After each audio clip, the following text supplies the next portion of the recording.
Everybody नमस्कार। उम्मीद है आप सब अच्छे होंगे, मज़े में होंगे। आज है 10th ऑफ मई और दिन क्या है? ट्यूसडे, मंगलवार है दोस्तों। इस चर्चा में आगे बढ़ने से पहले मैं इस क्वेश्चन पे आना चाहता हूँ। I actually want you guys to attempt this question irrespective if you are going for 2023 or 22 or 24, just try to attempt the question using Tikadam method। ठीक है, 50-50 एलिमिनेशन ऑप्शन करके आप यूज़ कर सकते हैं इसको, और एंड में मैं आपको इसका आंसर भी बता दूंगा। अगर मैं भूल भी गया तो मुझे याद दिलाना, मैं कमेंट में मेंशन कर दूंगा। ठीक है, सो लेट अस स्टार्ट। आप इसको सोच के वीडियो पॉज करके यू कैन थिंक, कमेंट, फिर आप आगे बढ़ सकते हो।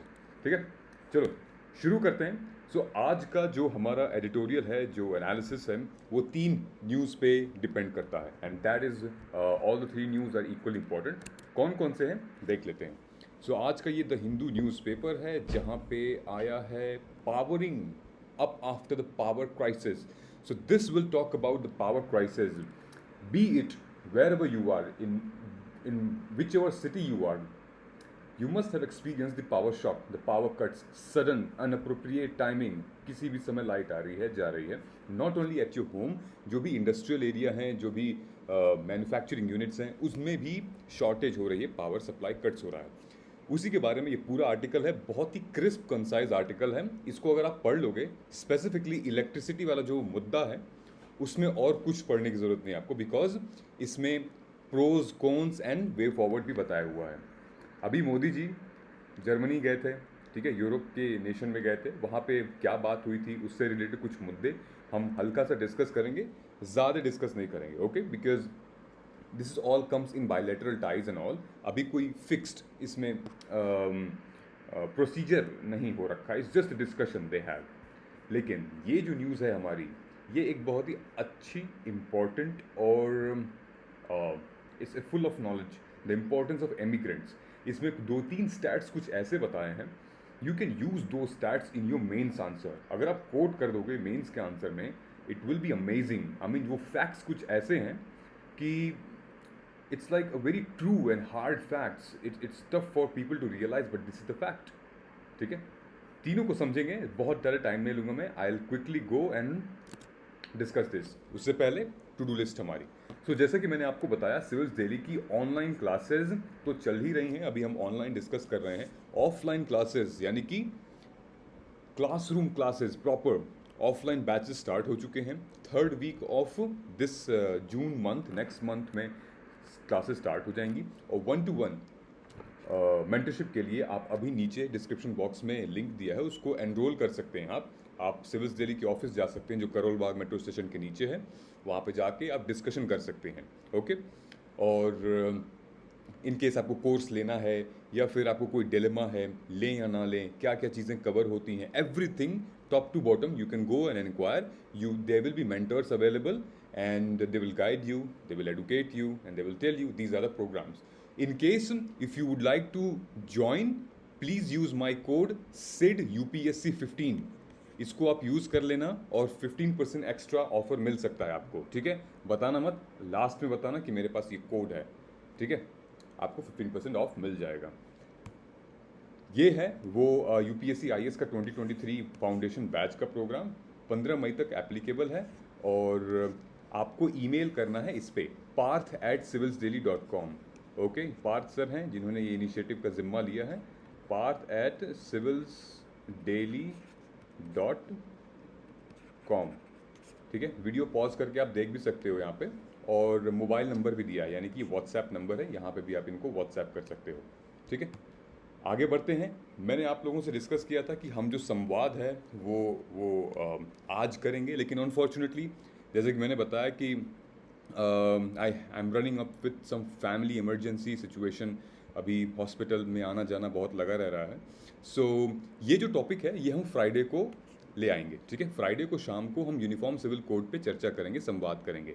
ठीक है, अनलेस गॉड फॉरबिड कोई अगर ऐसी इमरजेंसी ना आई हो, so we will conduct this on 13th May, Friday को।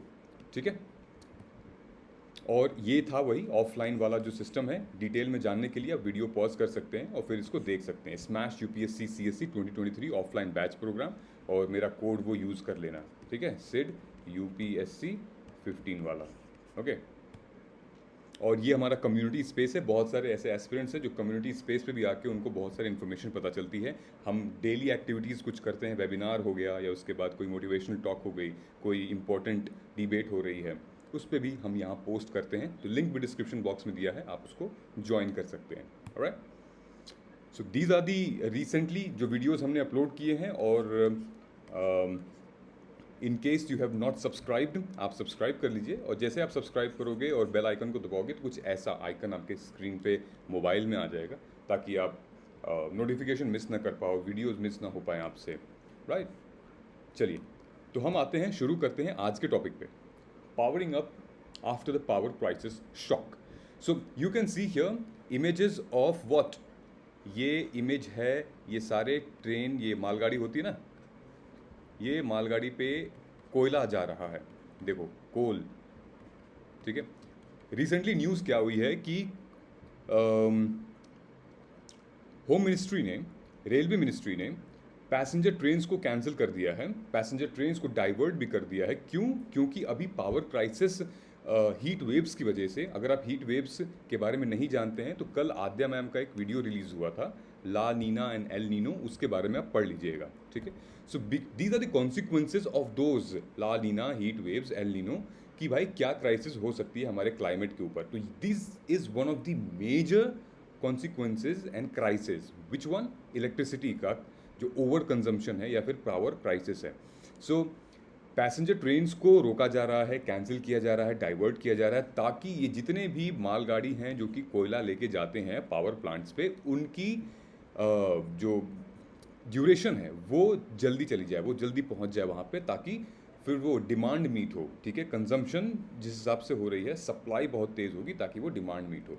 तो जीएस पेपर 2 का टॉपिक है, 3 का टॉपिक है। पेपर 2 में क्या आएगा? ऑफ कोर्स, क्योंकि गवर्नमेंट पॉलिसीज एंड इंटरवेंशन, और पेपर 3 में मिनरल्स एंड एनर्जी रिसोर्सेज। तो मैं हमेशा से कहता हूँ कि आप अपना नोट्स जो है वो टॉपिक वाइज बनाइए। तो जीएस 2 में ये टॉपिक है, इस टॉपिक से रिलेटेड एक मुद्दा ये आ गया, और जीएस 3 से रिलेटेड ये टॉपिक है। प्रीलिम्स के पर्सपेक्टिव से कोल प्रोडक्शन के बारे में आपको जानना है, रीन्यूएबल एनर्जी के बारे में जानना है, और मेंस के पर्सपेक्टिव से तो पूरा का पूरा आर्टिकल है ही।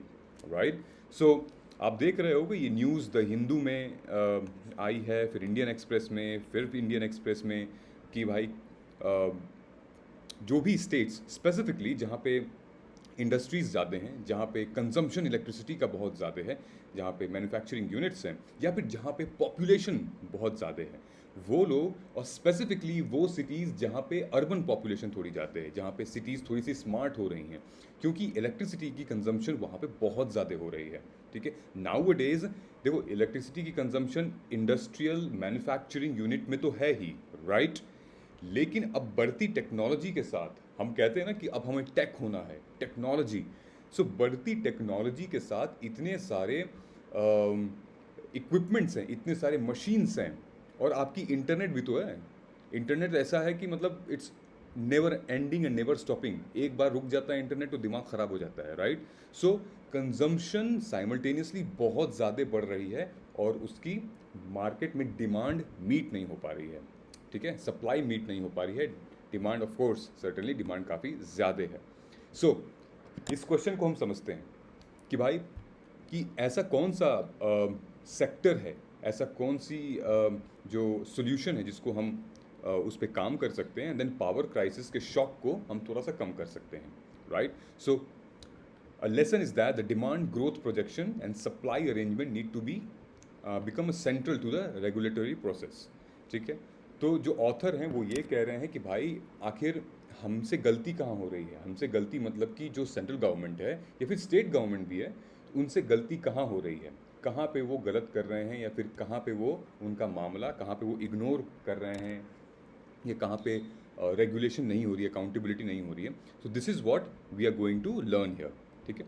सो यहाँ पे ये कहा जा रहा है कि भाई there was, it could be there was complacency, कि इतने टाइम से पावर सप्लाई में तो कोई दिक्कत आई नहीं है, तो शायद थोड़े से कंप्लेसेंट हो गए हैं लोग, मतलब थोड़े से रिलैक्स हो गए हैं लोग। लेकिन सडनली हीट वेव्स के चलते, और जो अभी विंड ऐसी हो रही हैं, और कंजम्पशंस के चलते लोग इलेक्ट्रिसिटी बहुत यूज़ कर रहे हैं।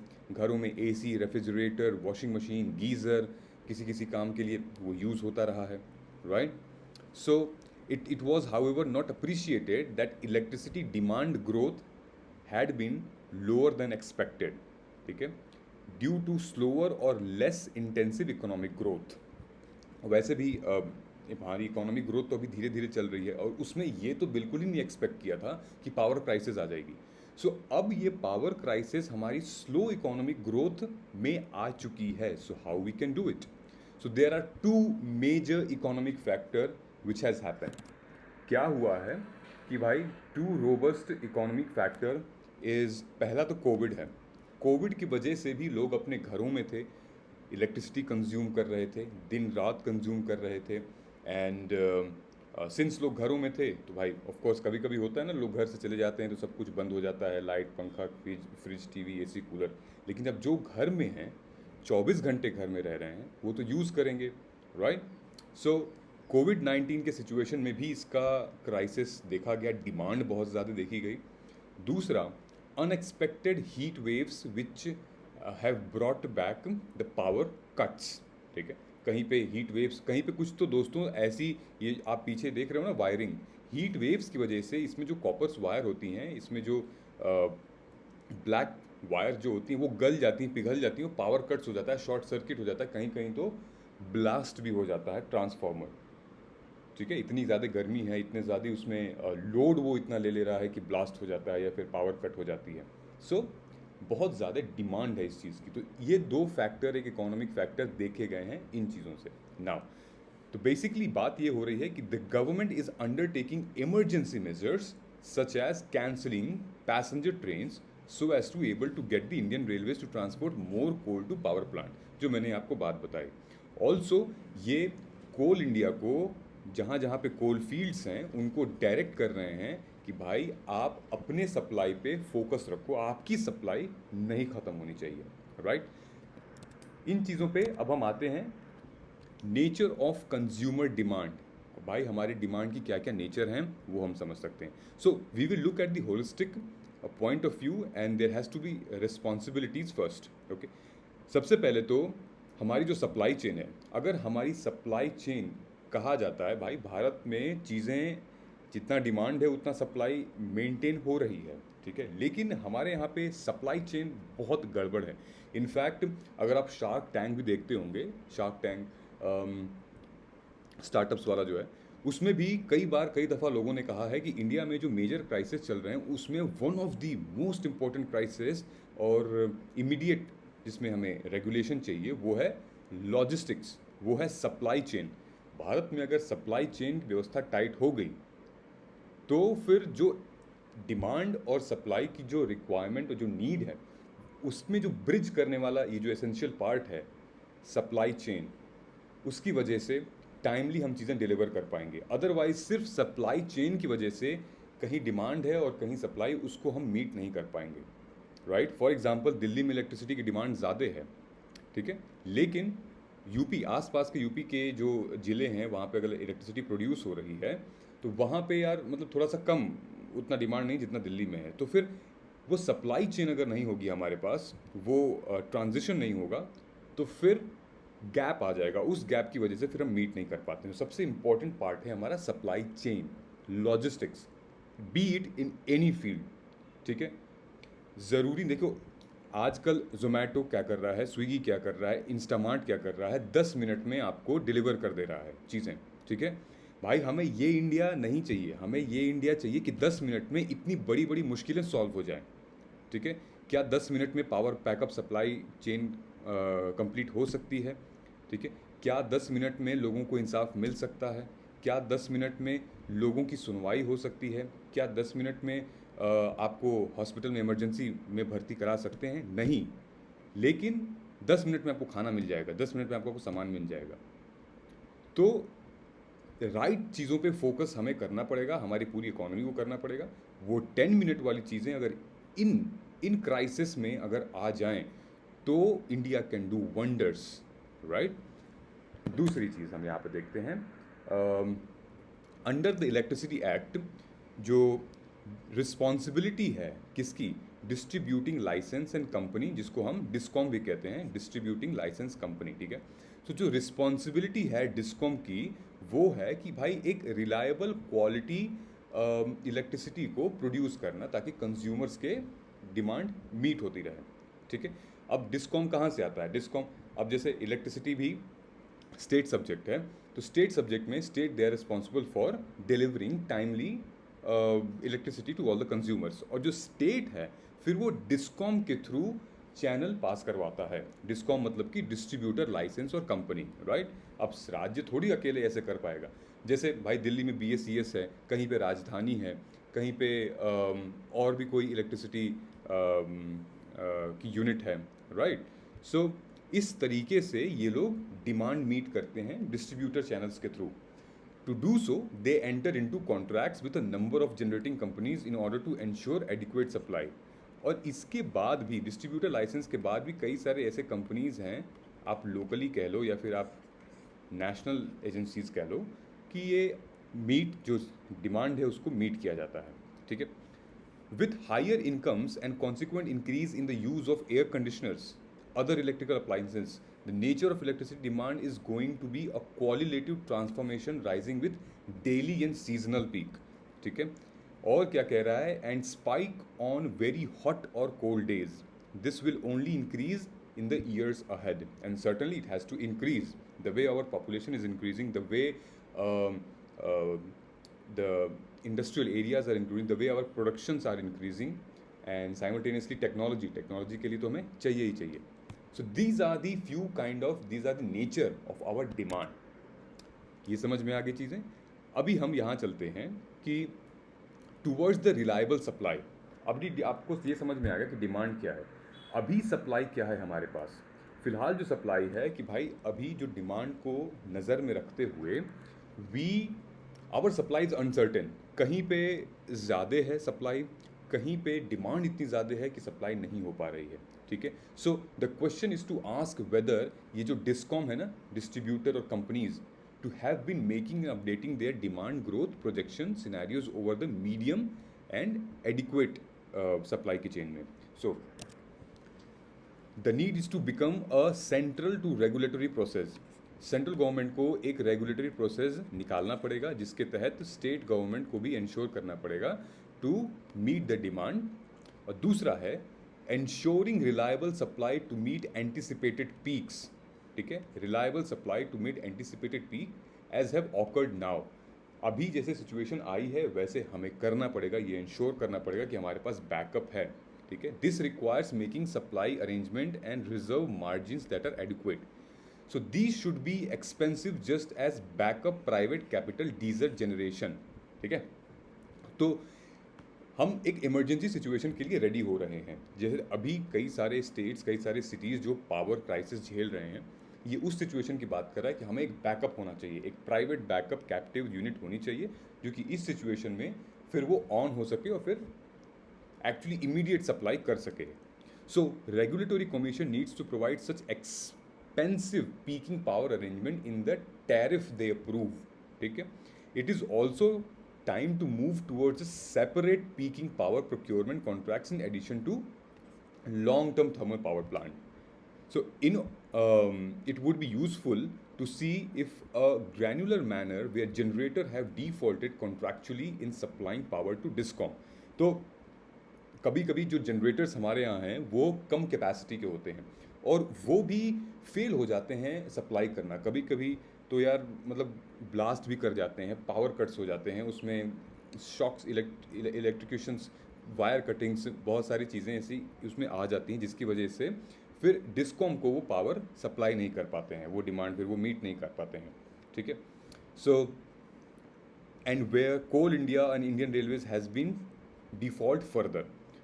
कोल इंडिया अपनी जो लॉजिस्टिक्स है उसको इंश्योर नहीं कर पा रही है, पूरा नहीं कर पा रही है। इनफैक्ट इंडियन रेलवेज़ वो जो सोर्स और डेस्टिनेशन का जो मामला है वो पूरा नहीं कर पा रहे हैं, ठीक है। So a transition of demand based time day rates of electricity for generator as well as consumer would help. यहाँ पे बात हो रही है कि जो लोग अफोर्ड कर सकते हैं, जैसे इंडस्ट्रियलिस्ट, मैन्युफैक्चरर, जितने भी कैप्टिव यूनिट्स हैं जो मैन्युफैक्चरर हैं, ये लोग, और जो वर्दी मतलब जो अच्छे खासे लोग होते हैं जो पैसे कमा सकते हैं, जो अर्न कर सकते हैं, वेल ऑफ लोग होते हैं, they can afford electricity even on the higher pay rates, right? Even on the higher charges. So ये एक ऑप्शन होना चाहिए सोसाइटी में, एक ऐसा सिस्टम होना चाहिए, पावर बैकअप होना चाहिए कि भाई अगर वो अफोर्ड कर सकते हैं हायर पे रेट पे तो उनको इलेक्ट्रिसिटी दे दी जाए, राइट?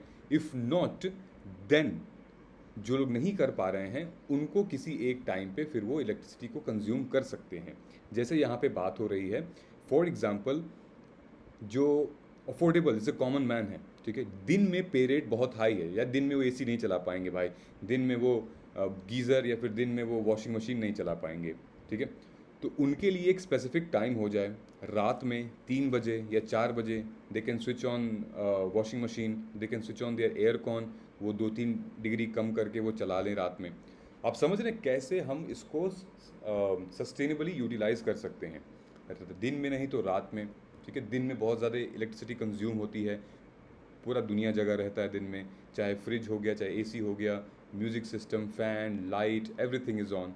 रात में majority of the people so रहे होते हैं, जिनके लाइट्स फैंस कुछ ऑफ रहते हैं, किसी की वॉशिंग मशीन नहीं चलती है, गीज़र नहीं चलता है, तो उस टाइम पे जो जनता है वो रात में यूज़ कर सकती है, right? So this is how we have to do it. So the problem is, अगर politics की बात करें, the problem is in the absence of meaning political discussion, right, on the relative benefit and subsidies in different areas. तो घूम फिर के वही बात आती है कि जो प्रॉब्लम है भाई वो पॉलिटिक्स, जो हमारी पॉलिसी से रिलेटेड है, जो मैंने आपको GS2 का पार्ट बताया है, like effective policy making, right? So while the problem get delayed into payments by DISCOM, it is highlighted needs to be resolved. In fact जो डिस्ट्रीब्यूटर चैनल्स हैं उनके पेमेंट्स में भी दिक्कत आती है, और कभी कभी फिर वो भी मनमानी करते हैं कि भाई तुम, आप सरकार पैसा ही नहीं दे रही है तो हम कहाँ से फिर आगे काम करें। ये भी एक रीज़न है। इसकी भी सप्लाई अगर हमें, मतलब इसका जो पेमेंट का इंश्योर है इसको कम कर सकते हैं तो फिर इनकी रिलेशनशिप भी अच्छी हो सकती है। Coal India is not short of cash to be able to increase the production. It should do so faster. Coal India needs to create capacities by rapidly ramp up production, and the railway needs to carry larger quantity of coal when demand surges. ठीक है, extreme weather will increase in intensity and frequency due to climate change. Coal India के पास भाई पैसे की कमी नहीं है, और वो अपनी प्रोडक्शन की कैपेसिटी को इंक्रीज़ करें, और साइमल्टेनियसली भारतीय रेलवे को भी ये इंश्योर करना पड़ेगा कि लार्जर से लार्जर क्वांटिटी को कोल वो ट्रांसपोर्ट करके जहाँ पे सबसे ज़्यादा डिमांड है वहाँ पे सप्लाई करें, पावर प्लांट्स में सप्लाई करें। Alright, so this is what all about. इसके सॉल्यूशंस देख लीजिए, सॉल्यूशंस कैसे हो सकते हैं या फिर वे फॉरवर्ड कैसे हो सकते हैं। Okay, so planning and policy reform, there is a need to change our planning for one of primarily managing scarcity of flexible resiliency। ठीक है, एक से नहीं होगा, कई सारे हमारे राज्य सरकारों को इंक्लूड करना पड़ेगा, और भाई एक रिफॉर्म चाहिए, इसमें पॉलिसी रिफॉर्म चाहिए अगर टाइम से लाइट चाहिए तो। enabling ecosystem, need to create an enabling ecosystem to ensure power plant work, strategic energy transition, and then middle term solution to solve crisis, focusing on domestic production and reducing import। ये basically जो आत्मनिर्भर भारत वाली बात हो रही है, इसको आपको पता है इलेक्ट्रिसिटी इनफैक्ट नेपाल से भी आसपास के स्टेट में आती है, बांग्लादेश से भी आती है, ठीक है। पावर जो इनफैक्ट रीन्यूएबल एनर्जी जो पावर है वो भी बांग्लादेश से, नेपाल से आती है, ठीक है। कुछ सॉल्यूशंस यहाँ पे भी मेंशन है, आप इसको भी पढ़ सकते हैं, ठीक है। बट दीज आर दी, ये 4-5 these are the areas where solution needs to be actually addressed, ठीक है। सो ये रहा पावर सप्लाई से रिलेटेड। आई होप ये आर्टिकल थोड़ा समझ आया होगा आपको। लेट्स गो हियर, अभी इस पे नहीं जाते हैं, हम इस पे आते हैं, इम्पोर्टेंस ऑफ एमिग्रेंट्स, ठीक है। तो यहाँ बात ये हो रही है दोस्तों कि एमिग्रेंट्स की इम्पोर्टेंस क्या है। आप ये देखिए कि लाखों के लोग में, लाखों के तादाद में लोग यहाँ से बाहर जाते हैं, इंडिया से बाहर जाते हैं। इसमें जो आंकड़ा बताया है, आंकड़ा ये बताया है कि out of 100% people are going out of the total amount. जैसे for example there are 13.4 million people they are living outside India, जिसको हम NRI भी कहते हैं। उनमें से 90% ऐसे हैं कि भाई वो लोग बिल्कुल ही बिलो पॉवर्टी लाइन वाले हैं, जो लोग सिर्फ पैसे कमाने के लिए बाहर जाते हैं, बंधुआ मजदूरी करने के लिए जाते हैं, लेबर करने के लिए जाते हैं, ठीक है, जिसको आप अनस्किल्ड या सेमी स्किल्ड वर्कर भी कह सकते हो, ठीक है। हालांकि हम ये तो इनफैक्ट स्किल्ड वर्कर्स भी तो बाहर ही जाते हैं, जैसे कि हमारे टॉप सीईओज़ को आप देख लो, ठीक है। खैर अभी ट्विटर के सीईओ तो अब वो नहीं रहे, लेकिन गूगल के सीईओ, फिर Microsoft, and then there are several other companies जिसके सीईओ इंडियन ओरिजिन हैं यूएस में, वो भी यहाँ से एज ए स्किल्ड लेबर वो वहाँ गए हैं। ये तो उन 10% की बात हो गई, लेकिन यहाँ पे according to Ministry of External Affairs there are 13.4 million non resident Indian worldwide, जिसमें से 64% तो जीसीसी में है, मतलब गल्फ कोऑपरेशन काउंसिल में, मतलब सऊदी अरेबिया और दुबई, यूनाइटेड अरब एमिरेट्स और कतर में यहाँ पे जाके लोग मजदूरी करते हैं, बिल्डिंगें बनाते हैं, ठीक है। सो सऊदी अरब, कुवैत, ऑलमोस्ट 90% यहाँ लिखा हुआ है, देख लो, मैंने यहाँ पे टिक भी किया है। 90% of Indian migrant who live in GCC countries are low skilled semi skilled worker as per International Labour Organisation, ठीक है। और other significant countries of destination for overseas Indians US, UK, Australia, Canada, ये है, ठीक है। World bank क्या कहता है कि as per World Bank report of 2021 इन लोगों को जो पैसा मिलता है वहाँ पे, फॉर एग्जांपल कि अगर लोग यूएई में, दुबई में या फिर कुवैत में ये लोग काम कर रहे हैं, लेट्स से हम 90% की बात कर रहे हैं, इन लोगों को जितना पैसा, जितनी सैलरी मिलती है, हालांकि मिलती तो वहाँ पे है, राइट, खर्च ऑफ कोर्स ये कहाँ करते हैं, इंडिया में, ये सब इंडिया में ट्रांसफ़र करते हैं। तो एक तरीके से हमारी इकोनॉमी थोड़ी थोड़ी इनकी वजह से भी स्टेबल रहती है। यू वोंट बिलीव, इनकी जो टोटल इनकम, जो रेमिटेंस आती है बाहर से इंडिया में as a form of remittance, holistically $87 billion है। $87 बिलियन रेमिटेंस, एक तरीके से इनकी पगार आती है भारत में हर साल। सबसे बड़ी है ये remittance in the world. Second number पे चाइना है, उसके बाद मैक्सिको है, फिर फिलीपींस है, फिर इजिप्ट है। आप उम्मीद कर सकते हैं कि ये जाते हैं, एक एक मज़दूर कितना इम्पोर्टेंट है, ये वहाँ जाते हैं, ये काम करते हैं, इनका पैसा फिर भारत में आता है, ये अपने परिवार में खर्च करते हैं, भारत की इकोनॉमी में खर्च करते हैं, जिसकी वजह से हमारी जीडीपी पे भी फ़र्क पड़ता है, हमारी जीडीपी इम्प्रूव होती है ज़रा सा, ठीक है। तो ये बात कही गई है, in 2021 remittance transfer to India has seen an increase in 4.6%। यहाँ तक कि जितना एफडीआई नहीं है ना, जितना बाहर से लोग इंडिया में निवेश नहीं करते हैं, उससे ज़्यादा बाहर के लोग सैलरी दे देते हैं यहाँ के लेबरों को। समझ में आ रही है आपको बात? सो this is one of the great growing sector जहाँ पे हमारी जीडीपी को, इंडियन इकोनॉमी को बहुत सपोर्ट मिल सकता है। उसी से रिलेटेड ये एमिग्रेंट पॉलिसी बनी है। अगर ऐसी बात है, अगर इकोनॉमी को हमारी ये मदद कर रही है, सो क्यों ना हम इसको ऑर्गेनाइज्ड तरीके से करें, ताकि जो लो स्किल्ड हैं और सेमी स्किल्ड हैं, अगर थोड़ा सा हम उनको ट्रेनिंग दें, थोड़ा सा हम उनको ऑर्गेनाइज्ड करके भेजें वहाँ पे, तो वो और अच्छा काम करेंगे, वो और बेहतर पोजीशन पे होंगे, उनको और अच्छी रेमिटेंस मिलेगी, right. Still remittances contribution of 3% in GDP is lower than that of countries. So Bharat में टोटल जीडीपी में 3% ऑलमोस्ट इसका कंट्रीब्यूशन होता है, बल्कि इन कंपैरिजन और अदर जो सेक्टर्स और अदर जो कंट्रीज़ हैं उनमें बड़ा कंट्रीब्यूशन है जीडीपी का। जैसे कि नेपाल में 24 है, पाकिस्तान में 12 है, श्रीलंका में 8 है, बांग्लादेश में 6 है, right, as per the World Bank report. हाँ, हालांकि भारत की पॉपुलेशन बहुत बड़ी है, इस वजह से परसेंटेज थोड़ा सा कम आ जाता है, लेकिन इट्स इक्वली इम्पॉर्टेंट और बहुत ज़रूरी है, ठीक है।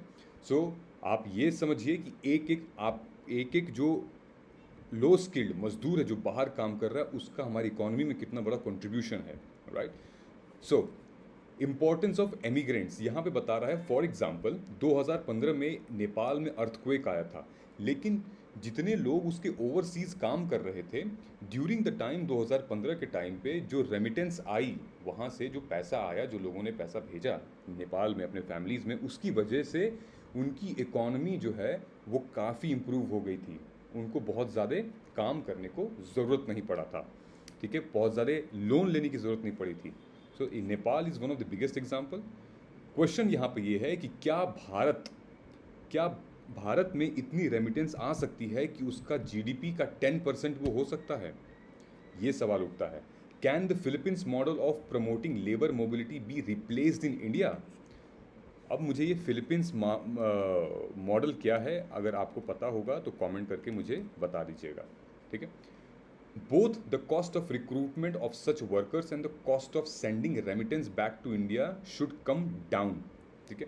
रिक्रूटमेंट की भी इनकी जो पॉलिसी होती है ना कि कौन जाएगा, मतलब पासपोर्ट से लेके वीज़ा से लेके जो भारत में जितनी भी प्रैक्टिसेस होती हैं, जो एचआर वाली पूरी प्रोसेस होती है, वो अगर चीप हो जाए, वो अगर हैसल फ्री हो जाए, कितना अच्छा रहेगा।